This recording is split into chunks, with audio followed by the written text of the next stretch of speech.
Hello everyone, আজকে আপনাদের জন্য আবারও নিয়ে এসেছি একটি নতুন ডায়াগ্রামের মাধ্যমে আপনারা জানতে পারবেন কিভাবে how to make simple switch connection to three lamps wiring diagram তৈরি করা হয়। চলুন দেখে নিই কিভাবে তৈরি করা হয়। DPMCB double pole miniature circuit breaker, এটির মাধ্যমে নেগেটিভ ও পজিটিভ লাইন নিয়ন্ত্রণ করা হয়।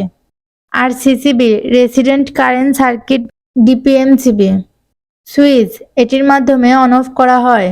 Light holder 1, light holder 2, light holder 3 হোল্ডারের মাধ্যমে লাইটটি জ্বালানো হয়।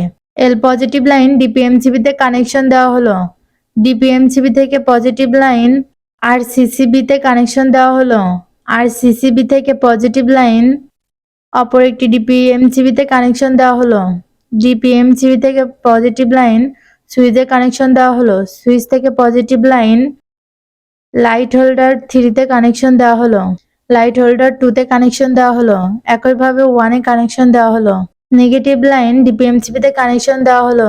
ডিপিএমসিবি থেকে নেগেটিভ লাইন আর সিসিবিতে কানেকশন দেওয়া হলো। আর সিসিবি থেকে নেগেটিভ লাইন অপর একটি ডিপিএমসিবিতে কানেকশন দেওয়া হলো। ডিপিএমসিবি থেকে নেগেটিভ লাইন লাইট হোল্ডার 3তে কানেকশন দেওয়া হলো।